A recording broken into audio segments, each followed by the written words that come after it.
Assalamualaikum warahmatullahi wabarakatuh. Jadi kita berjumpa lagi dalam pembelajaran praktikum anatomi untuk blok 3. Kali ini dengan materi adalah medula cerebri dan ganglia basalis. Untuk materi ini merupakan materi terakhir, jadi diharapkan adik-adik mengingat kembali materi-materi sudah disampaikan pada kegiatan pembelajaran praktikum sebelumnya. Karena nanti akan sangat berkaitan, sehingga akan memudahkan bila adik-adik masih ingat, sehingga nanti bisa menghubungkan dengan lebih mudah. Untuk medula cerebri sendiri, mungkin tadi sudah tahu sebelumnya bahwa cerebrum itu ada bagian kortek ya, yang permukaan, dan ada bagian medula yang ada di bagian lebih dalam atau lebih profunda. Nah, ini kita ambil kembali ya. Encephalon secara keseluruhan, kalau kita potong di medial ya, kita buka. Nah, ini adalah bagian kortek. Ini masih ingat ada lobus ya, ada gyrus dan lobusnya yang beberapa, dan kita ambil lagi. Nah, ini kalau kita lepaskan, nah, maka akan nampak lapisan. Nah, ini adalah lapis yang gelap, adalah kortek cerebri ya, substansia grisea yang warnanya lebih gelap. Ini sampai ke dalam, sampai ke sulcus. Nah, dan bagian yang terangnya lebih ke profunda, ini adalah medula dari cerebri. Nah, jadi dia adalah warnanya lebih terang ya di bagian dalam, kemudian atau disebut juga sebagai substansia alba karena warnanya putih atau lebih terang. Sedangkan yang kortek lebih gelap disebut sebagai substansia grisea atau substansia kelabu karena warnanya lebih gelap. Nah, kalau di korteks kemarin warnanya lebih gelap karena dia berisi banyak nukleus atau inti-inti sel saraf. Sedangkan medula yang warnanya lebih terang ini lebih banyak berisi adalah serabut-serabut saraf atau jarah-jarah saraf yang berasal dari cerebri atau menuju cerebri atau ke bagian lain yang ada di dalam cerebrum. Jadi intinya isinya dominan adalah jaras atau serabut saraf. Nanti punya berbagai macam ya. Sedangkan di kortek isinya adalah nukleus atau inti sel saraf, maka warnanya lebih gelap. Nah, sedangkan ganglia basalis atau lebih tepatnya disebut sebagai nuklei basalis sendiri adalah substansia grisea dari cerebrum yang terdapat di dalam substansia alba. Karena dulunya ganglia basalis itu terbentuk lebih dulu ya, pada masa embriologi terbentuk lebih dulu, kemudian baru tertutup oleh cerebrum di atasnya. Nah, sehingga nanti dia terkubur di bagian dalam cerebrum yang membentuk substansia grisea dan alba tadi. Nanti kita lihat ya. Nanti ganglia basalis ada di bagian dalam sini ya. Jadi di bagian, nah ini masih ingat ini adalah lobus centralis. Nah, dia ada di bagian dalamnya nanti. Di bagian dalamnya ada menampakkan ganglia atau nuklei basalis. Nah, kita lihat pada potongan-potongan koronal ya, karena kita tidak punya preparat yang menunjukkan secara 3 dimensi. Oke. Kembali ke medula tadi ya, medula cerebri tadi isinya adalah jaras-jaras saraf ya, sangat banyak isinya. Secara prinsip dia dibagi menjadi 3 jenis atau 3 macam jaras saraf atau neurofibra. Yang pertama ada neurofibra asosiasi, neurofibra komisura, dan neurofibra proyeksi. Nah, isinya adalah sama-sama jaras saraf, yaitu dia punya ujungnya, satu dari nukleus, satu nanti ke aksonnya. Nah, apa bedanya? Bedanya adalah arah dan tujuannya, asalnya atau tujuannya kemana. Neurofibra asosiasi dia adalah serabut saraf yang berasal dari satu kortek ke kortek lainnya dalam satu hemisfer. Jadi misalnya ini hemisfer kiri ya. Jadi kita buka ya. Nah, ada serabut saraf yang berasal dari kortek ini menuju ke sini. Itu adalah neurofibra asosiasi. Dia masih dalam satu hemisfer kiri saja atau di kanan saja. Bisa dari misalnya daerah occipital dia menuju ke daerah temporal, bisa. Atau occipital menuju ke depan ke frontal, ya. Itu masih asosiasi. Ya, bisa dekat, bisa jauh. Itu nanti bisa kalau dekat jarasnya melengkung membentuk fibra arcuata, kalau jauh panjang membentuk fasciculus. Nah, oke, bisa antar lobus dalam satu hemisfer, frontal ke occipital, occipital ke temporal, temporal ke parietal, parietal ke occipital atau parietal ke parietal, occipital ke occipital sendiri atau frontal ke frontal sendiri. Itu masih neurofibra asosiasi atau serabut saraf asosiasi. Artinya dalam satu lobus atau antar lobus dalam satu hemisfer, kiri saja atau kanan saja. Oke. Yang kedua adalah neurofibra komisural atau komisura. Nah, dia antar lobus ya, antar hemisfer yang bersesuaian. Jadi antar lobus kanan, misalnya dari lobus frontal kanan ke frontal kiri ada serabut penghubungnya, itu namanya neurofibra commissura ya. Dari parietal kanan ke parietal kiri, occipital kanan ke occipital kiri, temporal kanan ke temporal kiri, nanti itulah neurofibra commissura. Nanti cukup banyak. Yang utama nanti adalah ini yang namanya corpus callosum. Ini ya. Ini adalah neurofibra commissura utama ini. Nah, corpus callosum ini seperti jembatan menghubungkan hemisfer cerebrum kiri dan kanan. Nah, dari depan ini ya. Dia punya bagian-bagian rostrum ya. Dan yang menonjol ini adalah genu ya.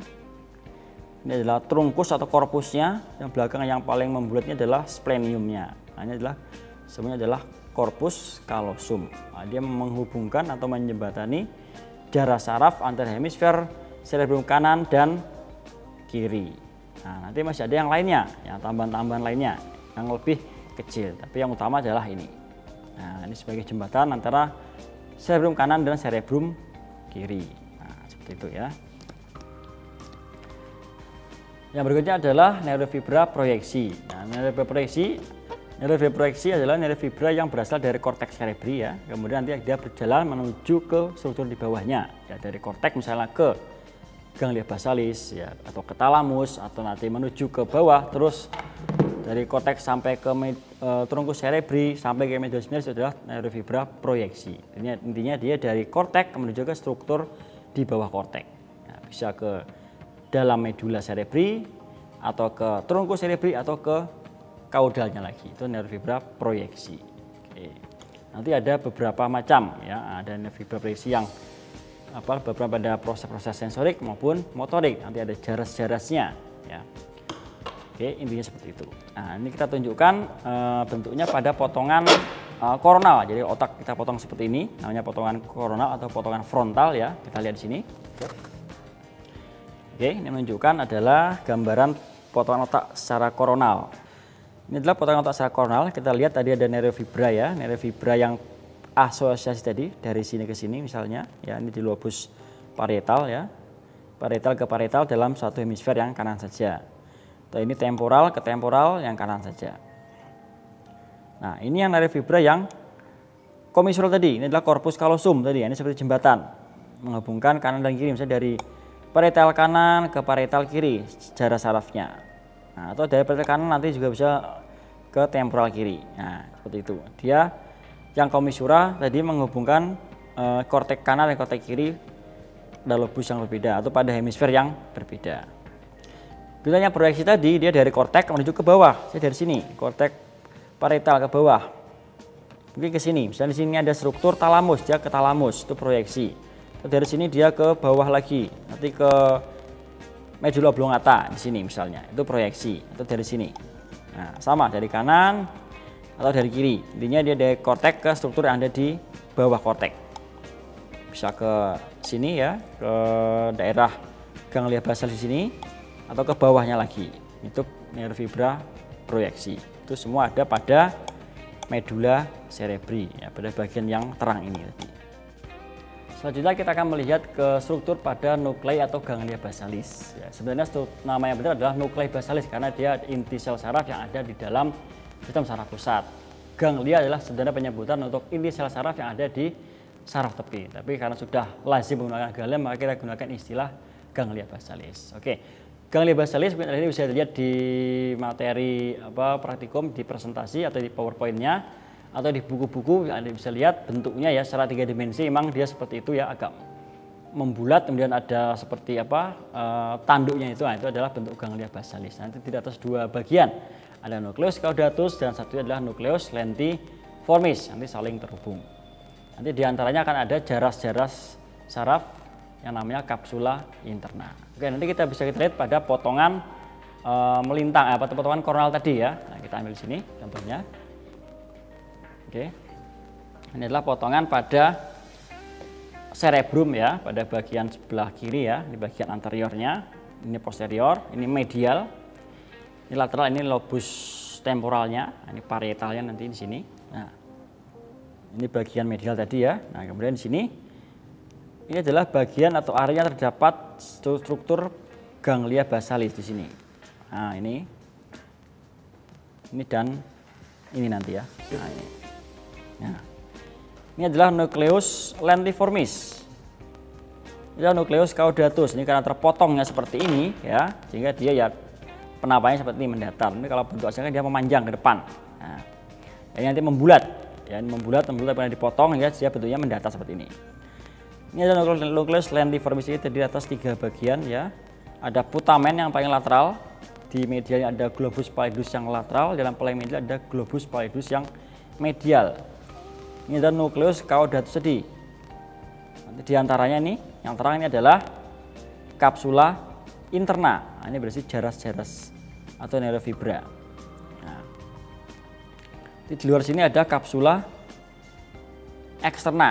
Nah, di sini isinya juga jaras. Yang terang ini semua adalah isinya jaras tadi. Bisa proyeksi tadi, ya.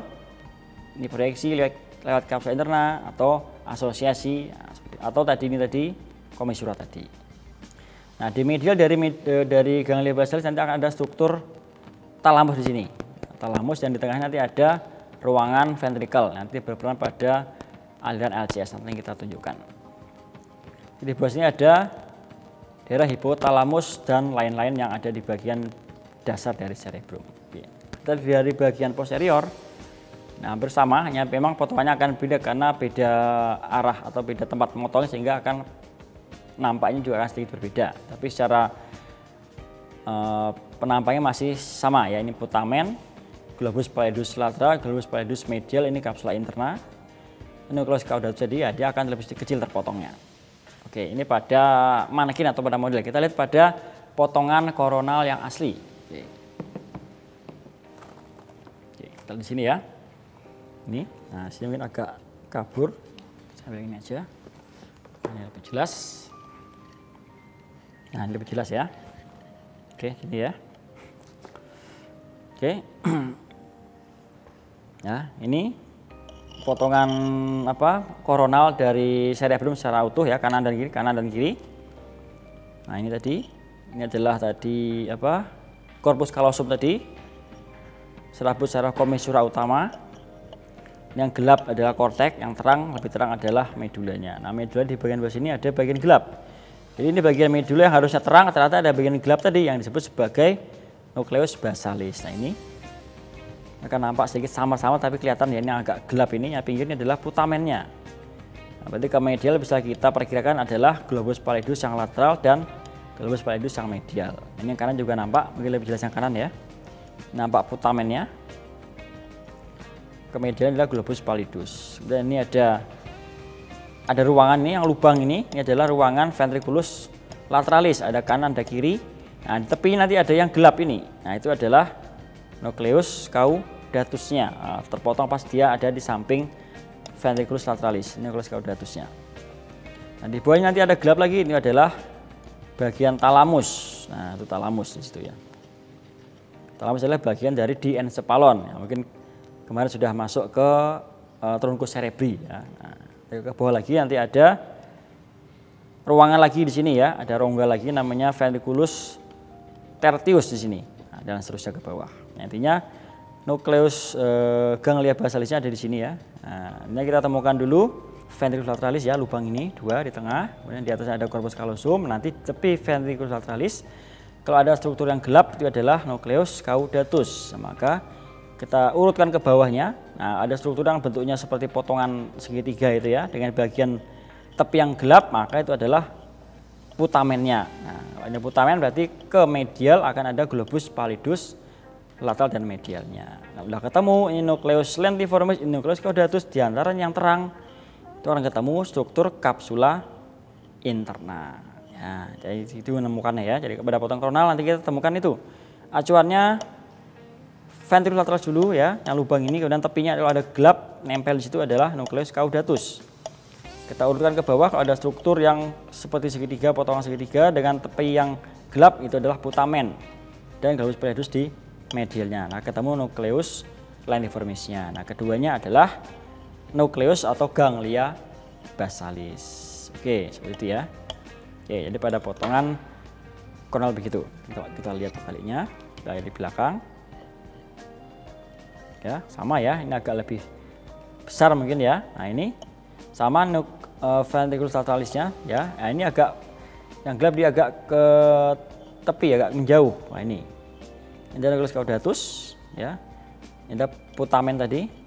Ini ada globus pallidus lateral dan medial. Nah ini adalah nucleus lentiformis, nucleus caudatusnya. Keduanya adalah ganglia basalis. Nah ini kapsul internya tidak begitu jelas karena tidak pas memotong bagian yang lebar, sehingga dia kecil saja. Oke, itu kita ambil satu lagi yang ini ya. Nah di sini ini tidak begitu nampak, tapi kita menunjukkan sini nucleus caudatus yang kelihatan di sini ya. Nah, di ujung ini kecil sekali, pas terpotong bagian agak kecil karena dia pas belakang. Untuk nucleus lentiformisnya tidak nampak karena pas tidak terpotong, karena agak jauh di belakang. Kita balik pada sisi sebelahnya. Nah ini tidak begitu, ini kan semakin ke belakang lagi, ya tidak nampak ya di mana nucleus caudatus sudah tidak terpotong. Sehingga jadi jangan bingung kalau melihat potongan cornea kok ada nucleus caudatus kok tidak ada, itu karena memang beda posisi potongannya. Apakah dia di depan ya, karena motongnya di depan sini, ataukah di belakang, itu akan menunjukkan hasil potongan yang berbeda. Kalau di tengah mungkin akan kelihatan semua, tapi kalau di belakang atau ke depan mungkin akan ada yang tidak terlihat. Oke.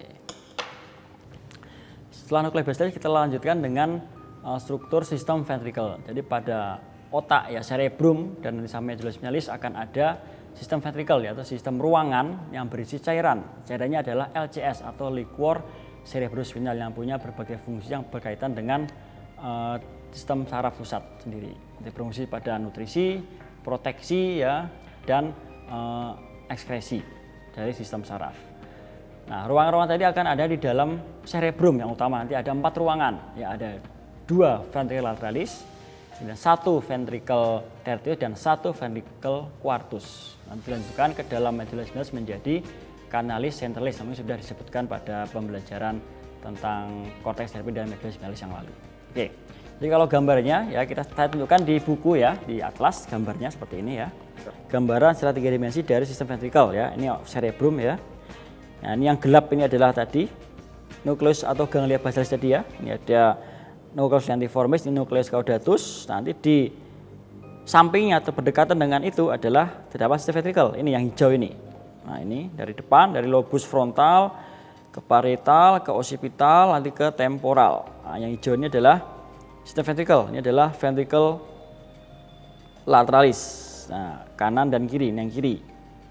Kalau ke bawah, ini ke tengah, ini ke bawah, ada satu adalah nanti di tengah-tengah sini, di tengah-tengah talamus nanti ada ventriculus tertius. Nanti ke bawah ini jadi ventriculus quartus, nanti ke bawah lanjut jadi canalis centralis ke dalam medulla spinalis. Ini kalau kita lihat agak ke depan ya. Nah, seperti ini. Yang warna biru terang ini ya, ini adalah ventricle-nya lateralis. Nah, yang kiri, yang kanan nanti punya kornu atau ujung. Nah, yang depan adalah kornu anterior, kornu posterior, kornu inferior. Nanti ke tengah dia menuju ke dalam atau bagian tengah dari talamus akan menjadi ventriculus tertius.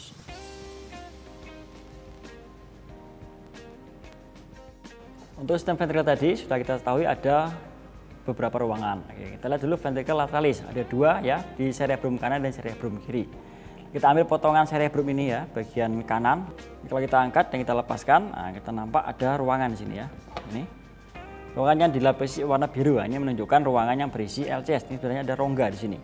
Nah, jadi cerebrum itu tidak benar-benar padat, tapi ada rongganya. Nah, ini ruangannya.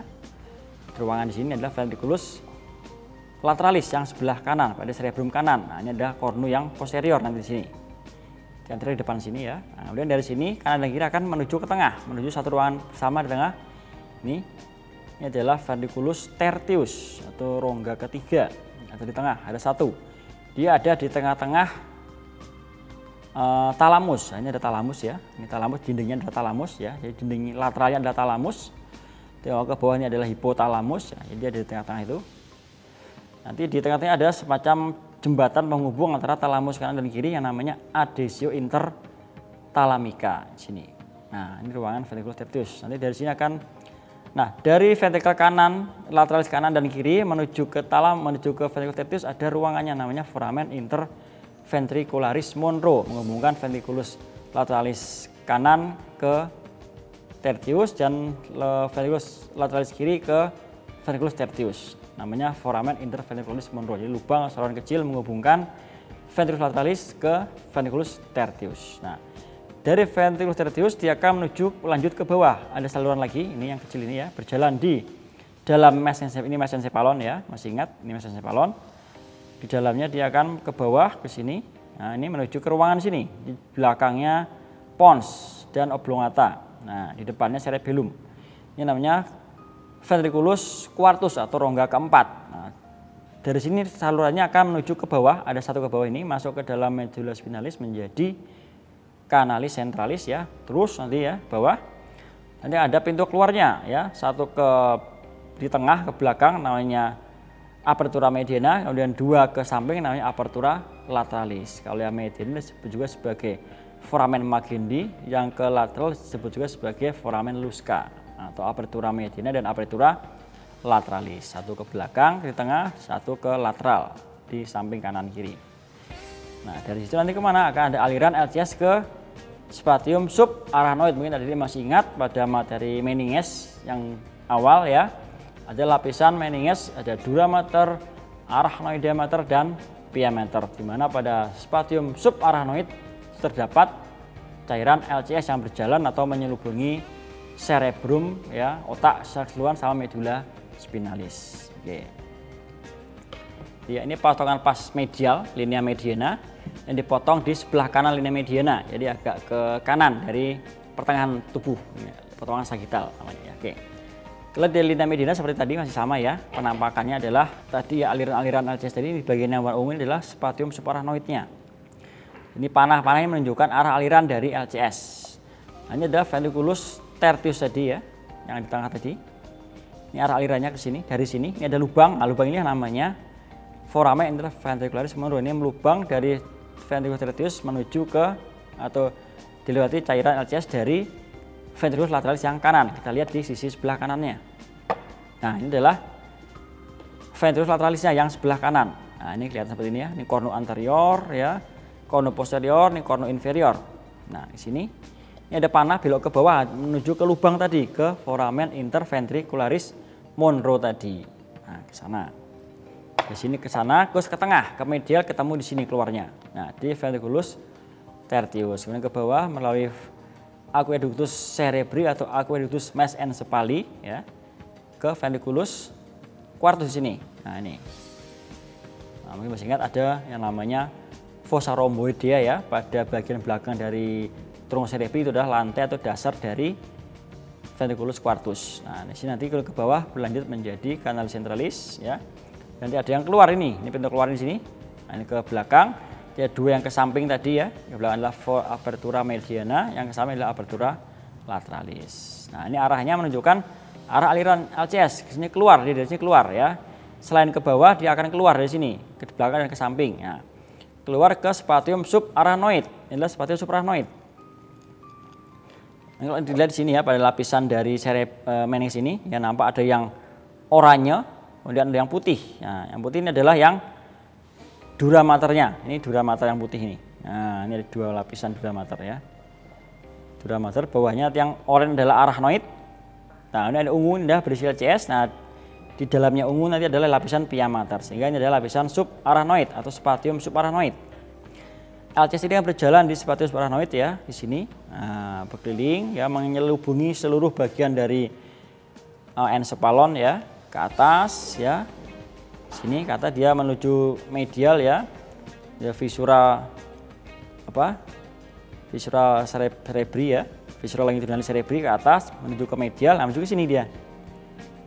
Menuju ke sini. Nah, menuju ke falx cerebri bagian tengah nanti ke sini. Nah, dia akan menuju ke struktur ini. Nah, ini namanya granulatio arachnoidea. Nah, tonjol-tonjol pada arachnoid ya, yang masuk ke dalam sinus sagittalis superior. Mungkin masih ingat ada sinus sagittalis superior ya, struktur vena yang berjalan di dalam arachnoidea pada dura mater ya, di bagian visura longitudinalis cerebri dari depan sampai belakang memanjang. Nah, dia Di dalamnya nanti ada granulasi oranye yang masuk ke sana ya, menuju ke dalam sinus sagittalis tadi superior ya. Nah, itu sebagai berfungsi sebagai saluran atau klep, jadi mengalirkan LCS masuk ke situ, tapi LCS tidak bisa kembali ke supraranoid. Nah, dari sini LCS akan masuk ke aliran vena menuju ke bawah ya, ke sinus sigmoid ya, akhirnya ke vena jugularis, kembali ke jantung, menuju ke sirkulasi. Itu adalah aliran dari LCS. Nah, spatium supraranoid tadi kan sebenarnya dia tipis saja ya, antara pia mater dan arna kan tipis ya, tapi ada bagian-bagiannya yang dia agak melebar seperti ini misalnya. Ini cukup lebar, ini cukup lebar, ini juga lebar, ini juga lebar. Ini yang disebut sebagai sisterna ya. Sisterna subarachnoid nanti ada beberapa. Sini ya namanya, saya letaknya di sini. Ini adalah pedunculus cerebri. Maka di sini adalah sisterna peduncularis atau interpeduncularis. Sini pon, di bawah pon adalah sisterna pontis. Nah, ini ada sisterna yang besar ya, namanya sisterna cerebellomedularis atau sisterna magna. Nah, dekat sama foramen Magni tadi. Dan di atas ini adalah sisterna superior. Nah, itu ya, ada sisterna interpeduncularis, sisterna pontis.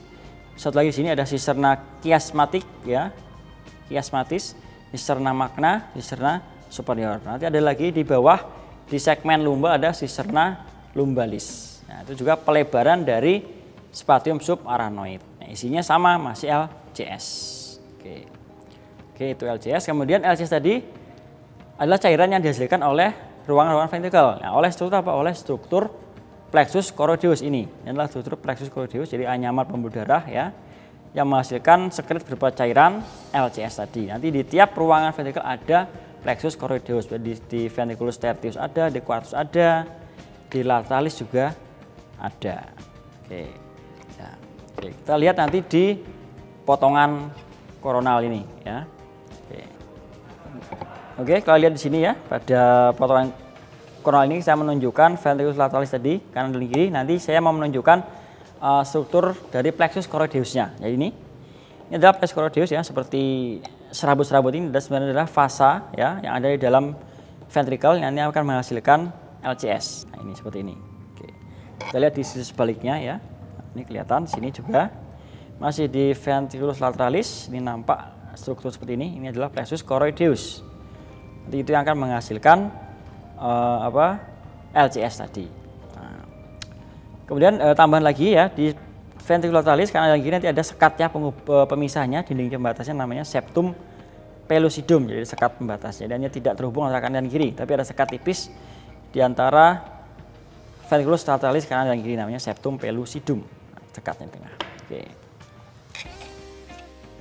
Demikianlah tadi sudah disampaikan materi tentang ganglia basalis dan medula cerebri yang mungkin tidak banyak bisa kita tunjukkan karena keterbatasan dari preparat dan mana kita tidak bisa. Nanti ini bisa menambah dengan melihat sumber belajar yang lain seperti buku atau atlas atau video yang lain yang bisa Anda cermati untuk menunjukkan bagian-bagian yang belum bisa terlihat tadi. Semoga dapat membantu pada pembelajaran Anda kali ini. Sekian, terima kasih. Assalamualaikum warahmatullahi wabarakatuh.